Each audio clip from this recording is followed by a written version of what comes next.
justicia de secretarios. ¿En dónde sigue imperando la justicia de secretarios? Lograr un verdadero sistema acusatorio, vean ustedes esa inmensa importancia.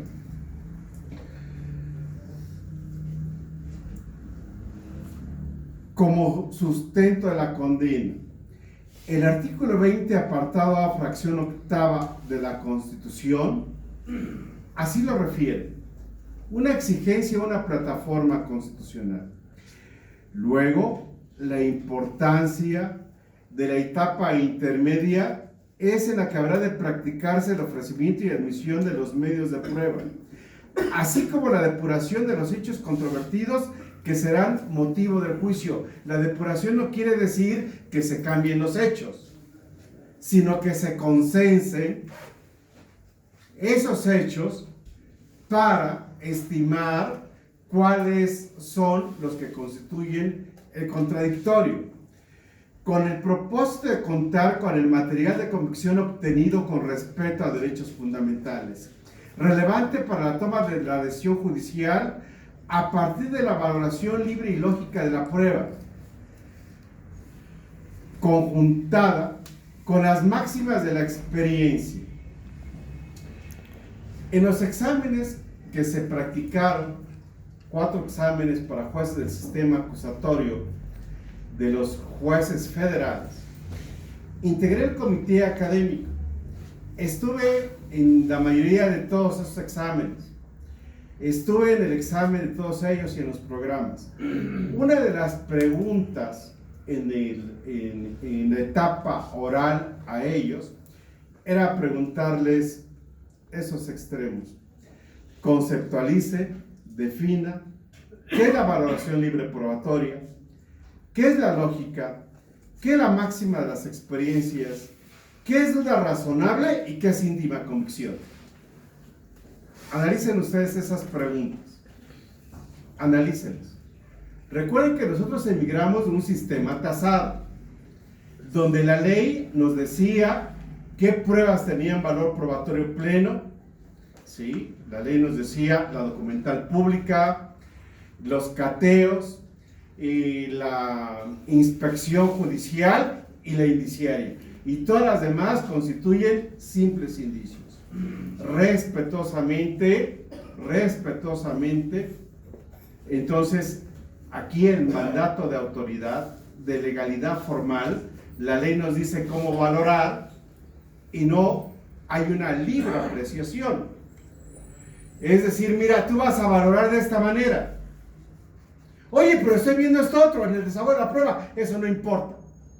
Tú valoras así. Oye, pero es que el señor nos dice que fue torturado. Sí, pero no hay ninguna evidencia. Y además, ante el Ministerio Público, confesó.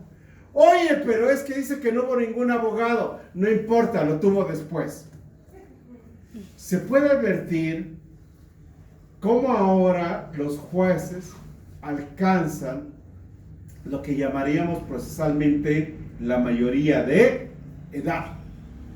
La libre apreciación, pero no a través de discursos de autoridad, sino de racionalidad. No estoy de acuerdo con tus ideas. ¿Por qué? Pues nada más porque no estoy y tengo derecho a no estar. No, tienes derecho a no estar, pero es tu deber y tu obligación exponer. Tan es así que hoy en día, en el artículo 17 constitucional, conjunto con el 16, exige que los jueces expliquen públicamente sus sentencias. A mí cuando me preguntaban hace muchos años que por qué los jueces no explicaban sus sentencias, le digo por 2 cosas. Una, porque decían que las sentencias se explicaban solas, ¿sí? Y la verdad que eso no es cierto. 2, porque ni nosotros entendíamos nuestras sentencias. ¿Sí? Eso es verdadero. Se los dice un juzgador de verdad. ¿Sí? Ni siquiera se los mando decir. Si un secretario hace mi sentencia y yo tengo necesidad de una estadística, puede ser que la pruebe sin verla, ¿no es así? Digo, no quiero ponerme en un supuesto personal y decirles que les estoy confesando algo, porque cada quien asume una responsabilidad, ¿sí? Yo les diré, no, yo sí las leo y veo las constancias, pero habrá un acotamiento, ¿sí? Quiero ir al tema de la realidad, como dice la filosofía moderna, para entender esos aspectos. ¿Qué racionalidad probatoria? ¿Cómo accesamos hoy en día esos pensamientos de Tarufo, de Jordi, de Vázquez, de Nieva, de tantos autores en el mundo? ¿Sí? Razonamientos probatorios. Después los jueces empezamos a decir que la condena era a través de la prueba indiciaria, presuncional o circunstancial, pero nunca explicamos cuál es el hecho probado, ni nunca el proceso a través de la lógica jurídica bajo estructuras racionales para descubrir el hecho hipotético por probar. ¿Sí? Eso es de mucha importancia. La posibilidad para las partes de aportar medios de prueba y depurar los hechos que deben ser probados en juicio resulta una actividad de particular relevancia por cuanto permite a las partes establecer su estrategia del esclarecimiento de los hechos conforme a sus pretensiones. Y aquí voy a hacer una afirmación, otra afirmación. Nadie puede establecer una estrategia procesal si desconoce el marco constitucional y el derecho sustantivo, la teoría del delito. ¿Sí? Porque entonces voy a alegar que no estaba la persona, cállate, no declares, y que estabas en otro lado, que venga tu mamá, tu papá a decir estas cosas. ¿Cuáles son los temas de exclusión? Para poder demostrar que ese hecho no es delictuoso. Bajo juicios de desvalor. Entonces aquí empieza a tomar muchas importancias. Uno de los aspectos de mayor interés en la actualidad es la discusión sobre los criterios de suficiencia probatoria, estándar de prueba, que un juzgador debe tomar en cuenta a fin de decidir cuál es la hipótesis fáctica propuesta durante las diversas etapas del procedimiento, que desde luego no es igual. La primera tesis que se publicó en este país es sostener que en el auto de vinculación a proceso el juez debe de acreditar los elementos del tipo penal. Es decir, ¿qué no comprendes que el estándar probatorio de cada instancia o cada etapa procesal es diferente?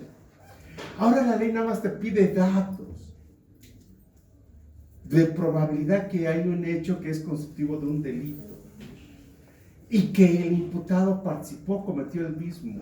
Pero esos indicios deben de ser razonables. En abstracciones intelectuales, bajo procesos científicos en la mente de cada uno de nosotros.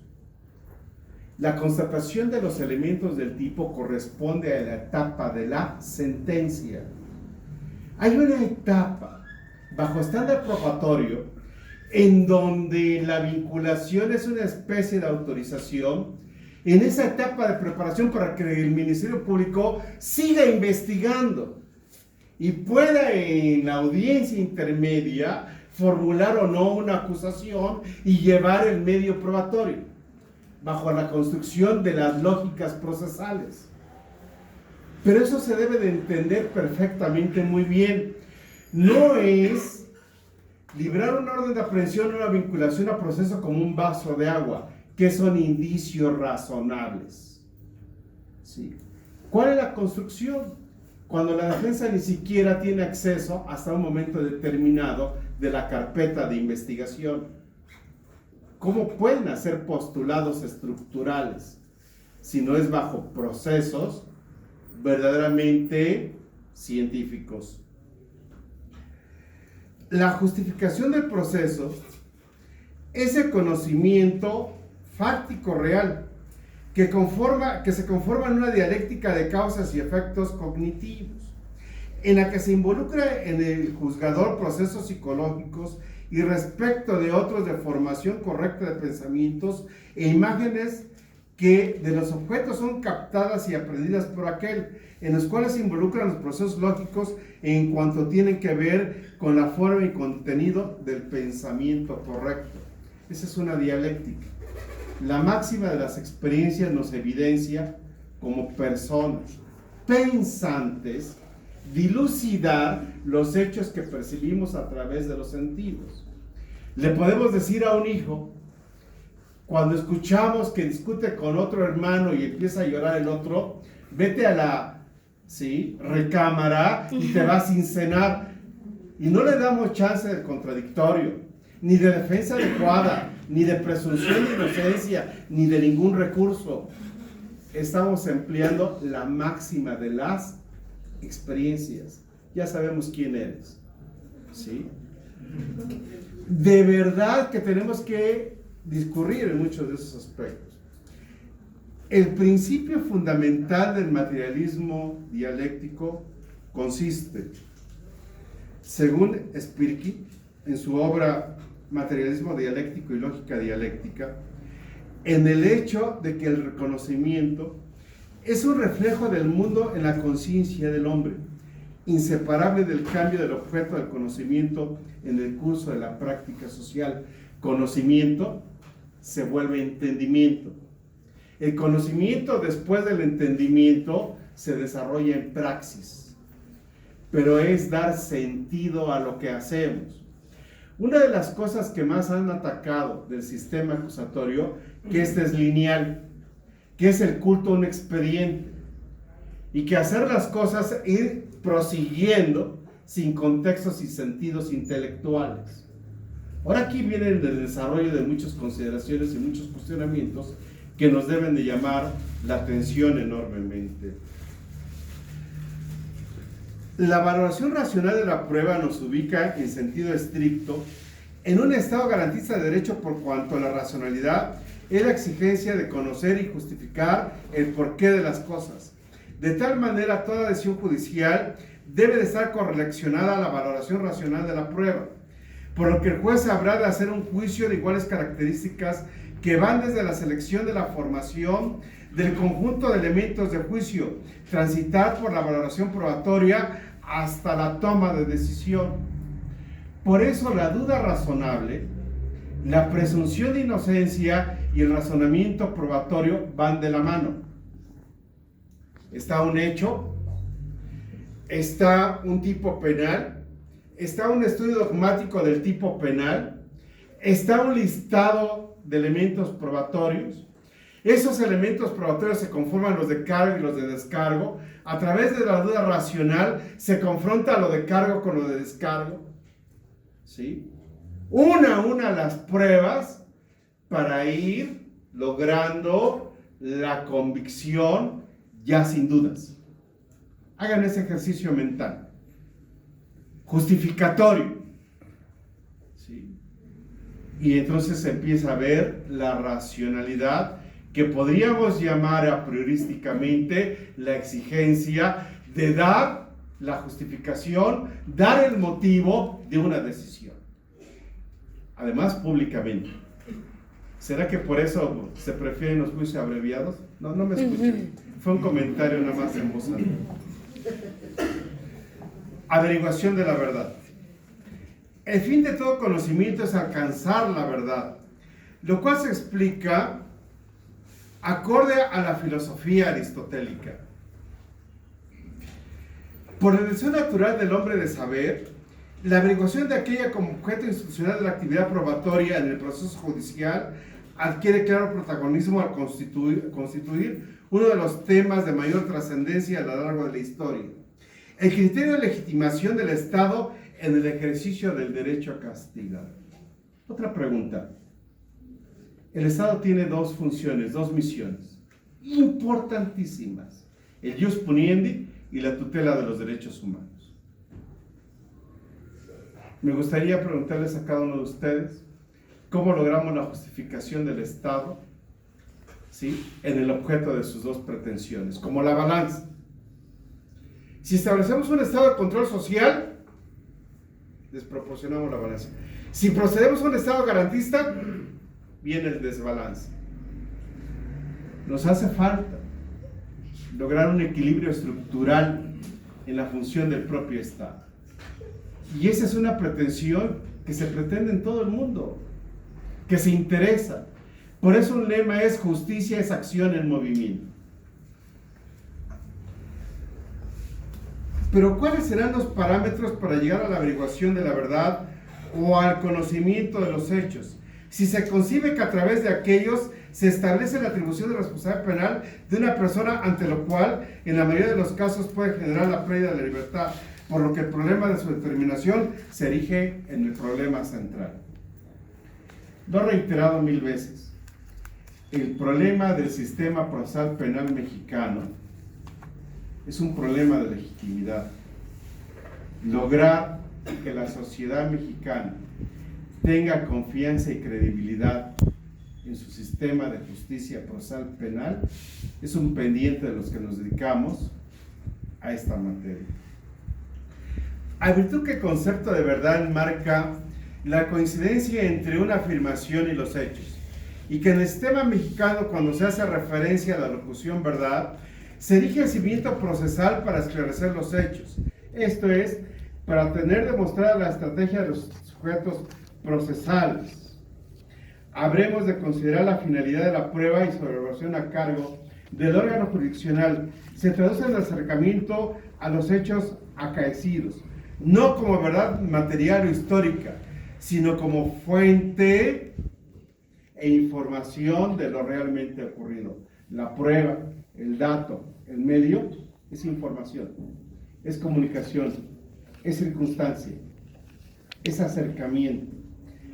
La definición general en la historia de la humanidad sobre la palabra prueba es información. ¿Qué información se tiene? ¿Cómo se racionaliza?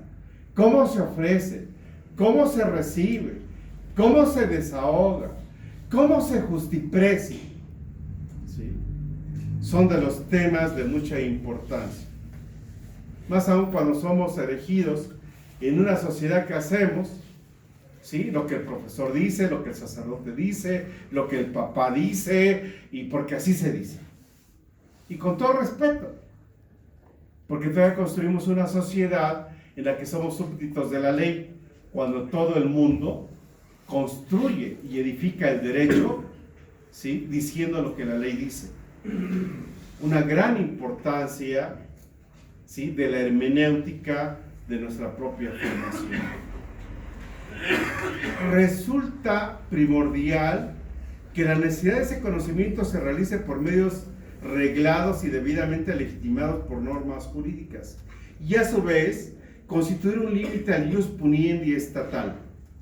Las garantías, los derechos humanos son límites al ius puniendi. Me vas a imponer una pena, pero debe de estar establecida por escrito previamente y debes de constreñirte al debido proceso en el que ejerza mi defensa adecuada y se erija bajo la presunción de inocencia. A virtud de lo cual, en correspondencia en el orden jurídico mexicano, el Código Nacional de Procedimientos Penales, con el propósito de establecer las normas que han de observarse para el ofrecimiento, admisión, práctica y valoración de la prueba de manera libre y lógica, con sustento en las máximas de la experiencia, hasta obtener un grado de convicción más allá de duda razonable, en un marco de respeto de los derechos humanos reconocidos en la Constitución y en los tratados.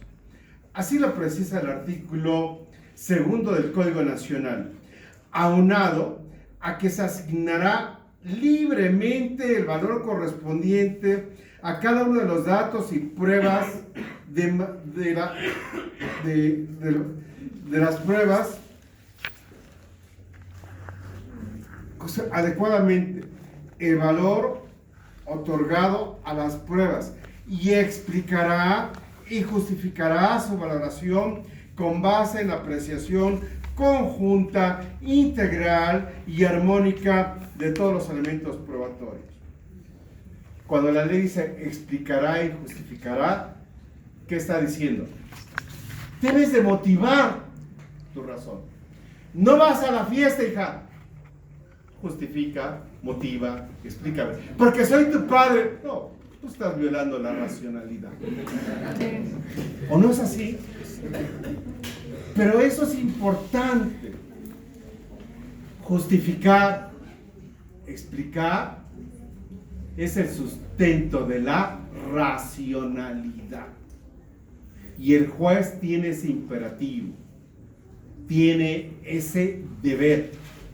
En eso se sustentan los estados democráticos de derecho.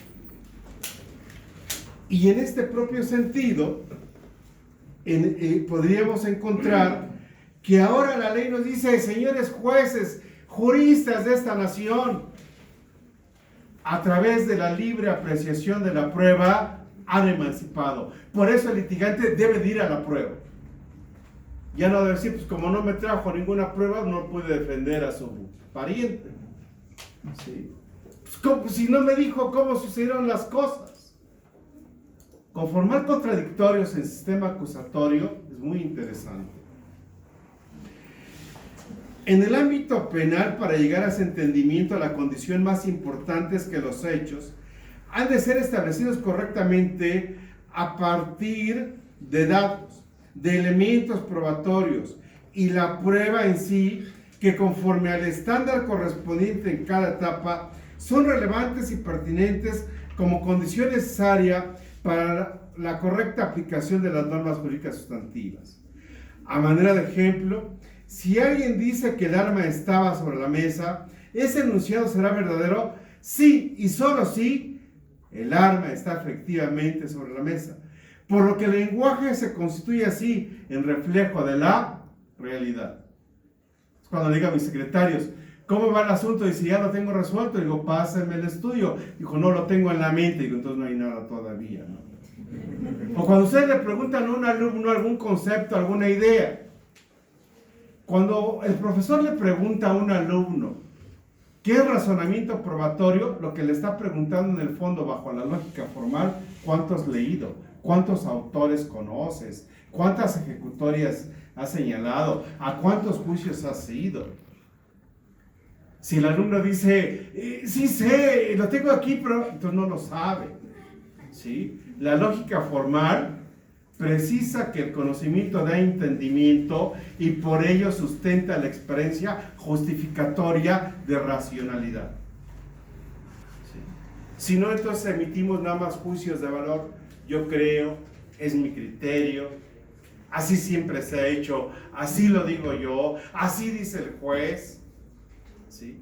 Construir esas estructuras.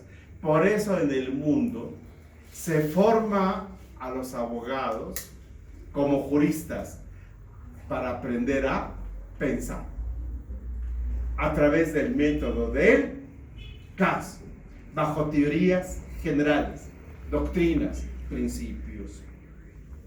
Relevancia. ¿Sí? Se ha insistido en que la prueba es de información que nos lleva a saber si un hecho es real o falso. Constituye el camino que nos permite, a través de un proceso judicial, confirmar que el derecho en realidad nos pertenece o usurpamos el derecho de otro. Por lo que es trascendente establecer qué elementos o medios de prueba deben de ser admitidos e incorporados al proceso, lo que implica efectuar una selección preliminar de los medios de prueba. Ven ustedes cómo en la Edad Media, y todavía hace algunos años, se sostenía que a confesión de parte, relevo de prueba. ¿Por qué? Porque hay un acotamiento a la justificación racional de un hecho. El que calla otorga. No, eso no es cierto. ¿Sí? El que calla asume un rol, ¿sí?, de no exponer, porque quien afirma tiene la carga de acreditar la culpabilidad correspondiente sobre el hecho atribuido, pero con pruebas lícitas. En ese sentido, el derecho a utilizar todas las pruebas de que se dispone para demostrar la realidad de los hechos que fundan la pretensión adquiere una única limitación: la relevancia del medio de prueba propuesto, que impone a los jugadores el deber de admitir todos los medios probatorios relevantes, lo que hipotéticamente puede resultar idóneo para aportar directa o indirectamente elementos de juicio acerca de los hechos que deben de ser probados. En este contexto, nosotros tenemos el artículo 346 que precisa cuándo debe descubrirse la prueba. No se los voy a leer, Pero la regla genérica la desprendemos en el párrafo primero de este artículo. Dice, sean útiles para el esclarecimiento de los hechos. La norma nos vuelve a seguir insistiendo una y otra vez. Vamos a esclarecer hechos y hacer una subsunción bajo el principio de tipicidad si esos hechos corresponden al final del proceso como delito o no. Si el imputado lo cometió o no lo cometió. Pero el estadio previo de la afirmación del delito tiene otras connotaciones, como el hecho con apariencia de delito. Aquí no hay ninguna afirmación en ese sentido. La relevancia se constituye como un estándar lógico de acuerdo con el cual los únicos medios de prueba que deben ser admitidos y tomados en consideración por el juzgador deben ser aquellos que mantienen una conexión lógica con los hechos en controversia, de modo que pueda sustentarse en ellos una conclusión acerca de su realidad. ¿Qué quiero probar? ¿Cómo lo quiero probar? ¿Por qué lo quiero probar? ¿Qué voy a probar? Oye, voy a probar que la persona fue torturada. ¿Ok? ¿Para qué? Para excluir prueba ilícita. Perfecto. Está admitido. Oye, pero no respecto al hecho controvertido. Claro que sí, porque la litis está estableciendo sobre un hecho y en el que ya hay una prueba de cargo para poder demostrar que aconteció de otra manera. No como lo sostiene la acusación. El juzgador debe de asumir que los medios de prueba ofrecidas lograrán el resultado esperado y previsto por las partes que los presenta al definir su objetivo, esto es, el hecho que espera que demuestre cada uno en específico. Posteriormente verificará si, a partir de la suposición de un resultado positivo, aquellos podrán ofrecer información útil para establecer la verdad de un hecho. En ese orden, si la conclusión de ese razonamiento hipotético es afirmativo, luego los medios de prueba son relevantes. Tarufo al respecto sostiene que la justificación básica del criterio de relevancia es práctica si se funda en normas de economía procesal, a fin de que los procesos judiciales no se pierda tiempo, dinero y energía en la adquisición de pruebas inútiles. Admisibilidad. Los medios de prueba relevantes necesariamente tienen que ser admisibles. Ello al tener en consideración que por razones jurídicas aquellos pueden ser excluidos, tal es el caso de la prueba ilícita. Los testigos respecto a quienes se exige como principio básico que cuenten con la madurez y la inteligencia necesaria para estimarse como tales. De no ser así, no pueden tenerse en cuenta como testificantes idóneos. Se requiere el ateste que solo emita un desposado respecto de los hechos respecto de los que se tenga conocimiento personal, lo que debe de excluir testigos de oídas o testigos singulares que no se corroboren de alguna forma, nada más citando algunos ejemplos, sin desatender la posibilidad de exclusión probatoria a virtud de la protección de diversos intereses involucrados, los cuales deben de prevalecer sobre el discernimiento de los hechos, secreto bancario de Estado, de la privacidad personal, reglas de exclusión cuyo propósito radica en evitar desacierto al momento en el cual el juzgador determina el valor probatorio de las pruebas sometidas a su justipreciación. Tengamos en consideración el gran debate que hoy en día la Corte Mexicana tiene respecto a la información hacendaria cuando no hay control judicial. Son temas que impactan procesos penales de mucho relieve. Práctica de la prueba. Es indiscutible que la sola admisión de los medios de prueba que proponen las partes resulta estéril si la misma no se sigue de su práctica efectiva en el proceso, para el cual debe maximizarse la participación de las partes a través del principio de contracción, dar a cada una la oportunidad de contraprobar lo alegado por la contraria. Así, la oportunidad de mostrar los hechos que apoyan las pretensiones es condición necesaria de efectividad del derecho al debido proceso en el que se encuentra inmersa la defensa adecuada de la presunción de inocencia. El grado de corroboración de una hipótesis deberá determinarse en el momento de la evaluación de la prueba, pero debe de conformarse durante la práctica de la misma donde el juzgador realiza una valoración previa a fin de detectar insuficiencias en la eficacia de las pruebas con el propósito de un posible saneamiento. Tendríamos nosotros que advertir, como dicen muchos autores, cómo se prepara la estrategia, cómo se prepara la prueba. Podríamos nosotros advertir en alguna película como Cuestión de Honor, cómo el abogado de la Marina entrevista a los testigos, pero nunca influye en su declaración. Influir en su declaración podría permear y viciar su propio dicho. Son temas extraordinarios que podríamos ir decantando. Valoración racional. La justificación de la prueba por parte del juez para efecto de la toma de decisión exige que debe ser racional y lógica, a partir de las máximas de la experiencia, lo que de ningún modo implica la sola circunstancia de tomar en consideración todas las pruebas admitidas y practicadas. En tanto, lo que igualmente se requiere es que su valoración individual y conjunta se adecue a las reglas de racionalidad. Jordi Ferrer, en su artículo Derecho a la prueba y racionalidad de las decisiones judiciales, señala: solo así se podrá entender que se respeta el derecho de las partes a probar. Esto es, al producir un determinado resultado probatorio que sirva de fundamento a sus pretensiones. Es más, solo si se garantiza que los hechos probados a los que se aplicará el derecho han sido obtenidos racionalmente a partir de los elementos de juicio aportados al proceso, pueden también garantizar un nivel mínimo aceptable de seguridad jurídica. La obligación por ello de motivar las sentencias emana del artículo 16 constitucional, que implica satisfacer un procedimiento intelectivo, en el cual a partir de las pruebas se demuestran los enunciados asertivos sobre hechos relevantes para la toma de decisión. Esto es lo que constituye un verdadero acto de autoridad: explicar y dar las razones. ¿Por qué determino que ha acontecido un hecho donde hay un cadáver?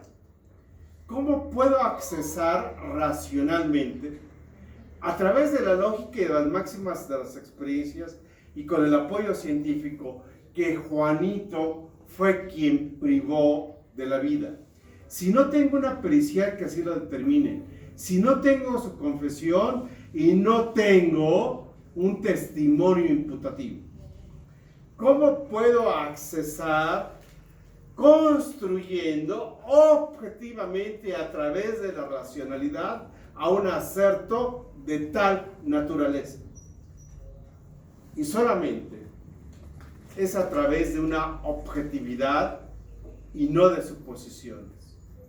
Dar las razones justificatorias cuando se estime que era la persona que se encontraba, ¿sí?, con aquel sujeto cuyo cadáver fue asegurado, fue encontrado, fue visto 5 minutos después de que esta persona salió de un lugar en el que convivía con él.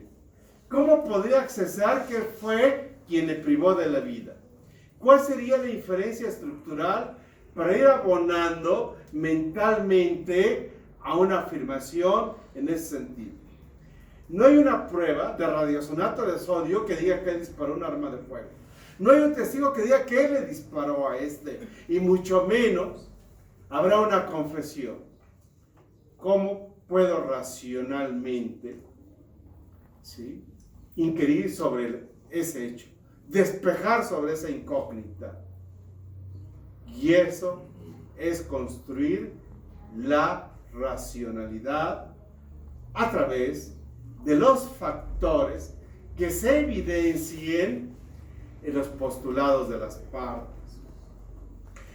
En la valoración racional de la prueba, como base para la toma de la decisión judicial, resulta hoy en día un tema complejo al encontrarse, por un lado, la libertad del otro, el derecho de la víctima ofendido, así como la propia función del Estado de castigar al culpable. El sistema procesal es como un vehículo, 4 llantas.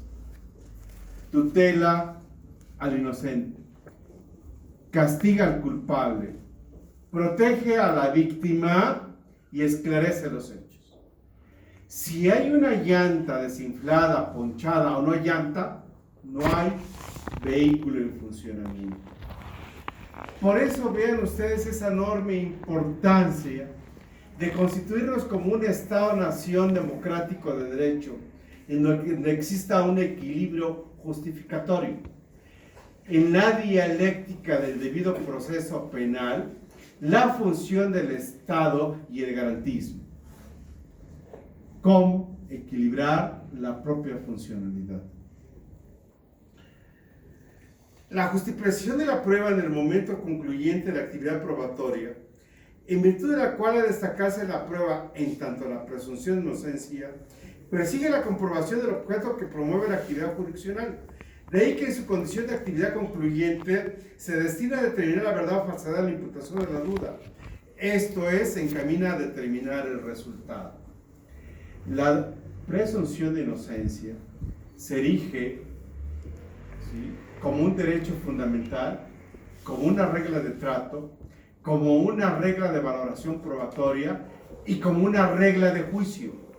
En la regla de valoración probatoria, el que afirma tiene la carga de probar la culpabilidad.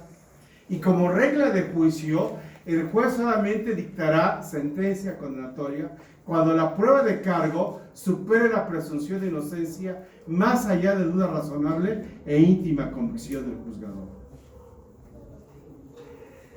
Libre convicción. La evaluación de la prueba constituye un juicio de aceptabilidad de la información aportada al proceso. En una evaluación de las afirmaciones de las partes a fin de establecer si las mismas pueden concebirse como verdaderas.